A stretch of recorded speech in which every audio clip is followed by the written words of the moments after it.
DC Metro Real Producers, your publisher, Kristen Brindley, and I'm here with the wonderful Louis Cardenas. Thank you so much for being with us. No, thank you for having me. Pleasure.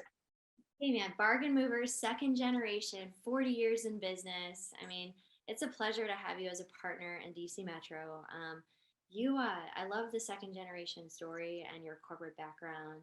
And this year, aren't you the chairman? It's MMTA Movers Conference in October. Like you're In the October, yep, I have been in the association for 10 years where I learned a lot from this industry and have been asked to be the chairman of the MMTA Movers Conference effective October. And it's a 2-year position and I gladly took it. That's beautiful. Well, and you guys are award winning the last 10 years. I mean, you took over what, like 13 years Yeah, ago? 2009 was the real launch of it. So yeah, 13 years.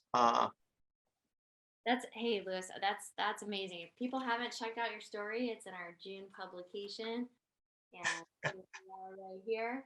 Make sure y'all check it out if you haven't, and give Lewis a shout if you haven't as well. So tell us how, like, did you always think you'd be a mover, Lewis? Tell us how. That's funny. No, moving was the last thing I thought I would ever do. It was something I saw my father doing, but I wasn't interested in the moving industry. So I went corporate. I got out of college and got a good job working for a telecom company, Sprint, and started selling long distance and data and data center solutions and so forth. Was there for a good time, and then got recruited to go work at the banks, wholesaling money. And I did that for Washington Mutual in Long Beach for about 4 years, up until about 2008. And then we all know what happened then. So. That makes sense right there. Well, tell us, maybe the steps that you went through from, when you took over, because it was your dad prior, like to get where you are today. Like, yeah, I truly think that my corporate background really gave me the foundation of what it was going to take to run a business. Like, I'm glad I went that route. The Sprint corporate jobs showed me how to really effectively sell on a value basis, right? And talking to CEOs, CXOs, or who that may be. And then, from there, it evolved into the banking industry and wholesaling money, which taught me very much transactional sales and the amount of volume that we were doing every single month. That foundation, along with really listening to my dad as a kid, all growing up on the phone, selling, right on the couch across from me. If he was at home, he would have the phones transferred into the house after 5 o'clock when he came home because he didn't want to miss a phone call. And I guess it was just ingrained in me. But those foundations are what really got me to be successful at what I do today. I took it over because my father was sick. The banks crashed in 2008. So I said, okay, I'll come in. And I thought it was going to be a couple years of work. But, here we are 13 years later. That's the first steps that really got me here. And then it was just learning by peers. Really, I'm a big proponent of, look, you are the sum of the 5 people you surround yourself with most. So guess what? Surround yourself with smart people. The MMTA, who I'm a part of now, going to be a chairman, I got involved with them as soon after I took over the company, and I learned from my peers there. And they're still great friends of mine. So, don't be afraid to ask questions, learn, and then be willing to give it back.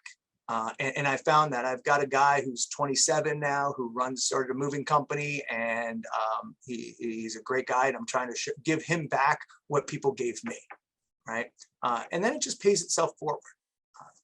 Yeah, it does. Well, and that's clean water, right? When people are flowing into you and you're flowing to other people, like I think that's beautiful.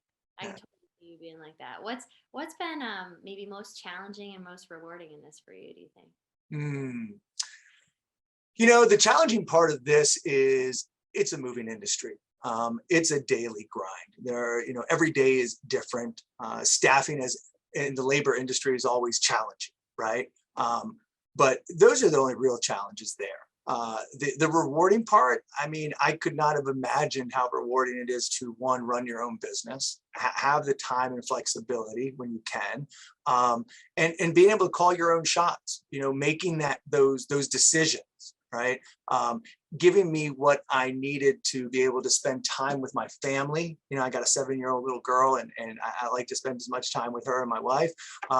And that's the rewarding part, is taking 13 years to create something and then kind of reaping the rewards of it now with family and free time. Well, and since you brought up family, can you tell us a little bit about your family? Ah, I've got a very loving wife from Colombia, South America. Her name's Nuble. And we have a beautiful little 7-year-old named Angelique.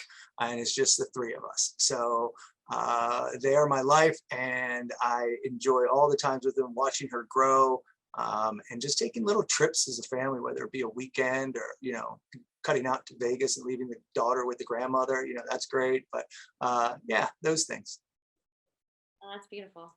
I can relate to that. We have three as well. I have a little girl too. Well, Yeah. what sets you apart, do you think, or makes you different and bargain movers different? In the moving industry, I really think it has to come down to customer service, and accountability, creating a family culture environment that people really can resonate with.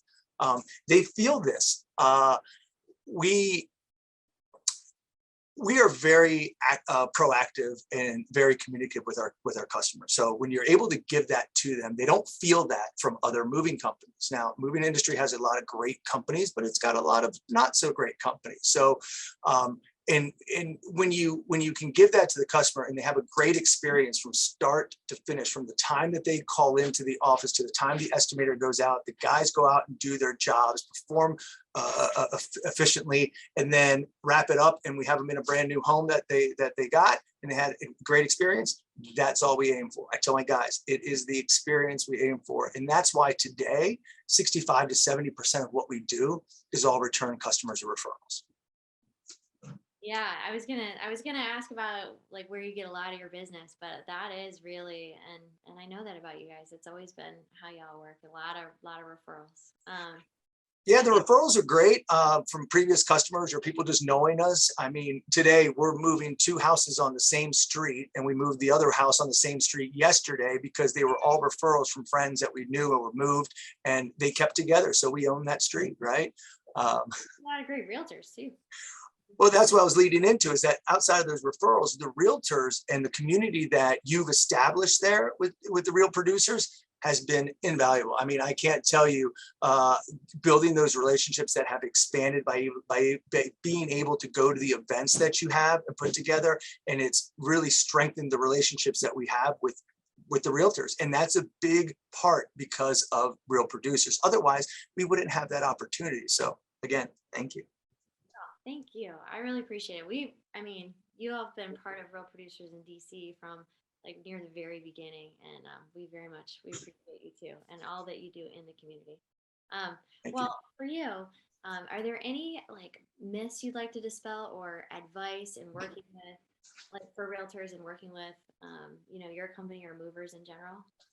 Moving in general, myths is the biggest thing is start early, and especially in the peak season, spring and summer. Get on somebody's calendar. Don't wait till 2 or 3 weeks before your move. That's not going to happen. You know, all movers are not created equal. Okay, do your own due diligence and research. Or, ask the friends, ask the family, Facebook groups, whatever it is.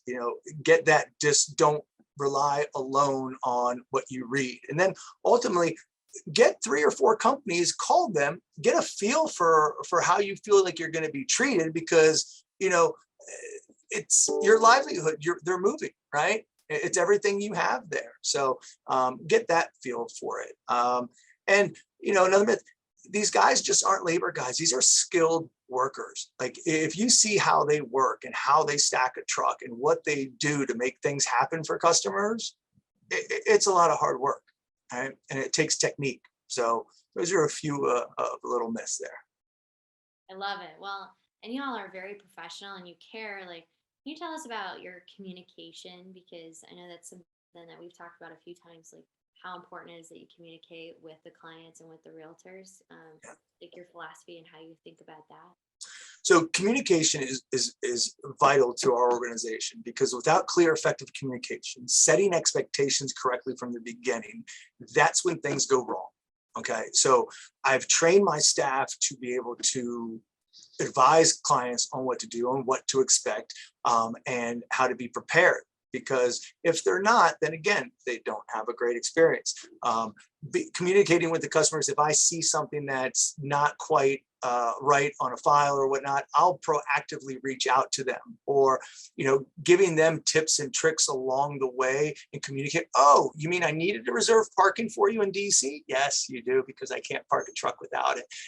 Little things, and really just being a resource for them through the communication, like giving them the value adds that you can when you communicate with them, because they're looking for, sometimes not just a mover, but they need this or that and whatnot. And I pull from our community, people that are within the Real Producers. I've referred them out to other cleaning services, contracting, lender, you name it.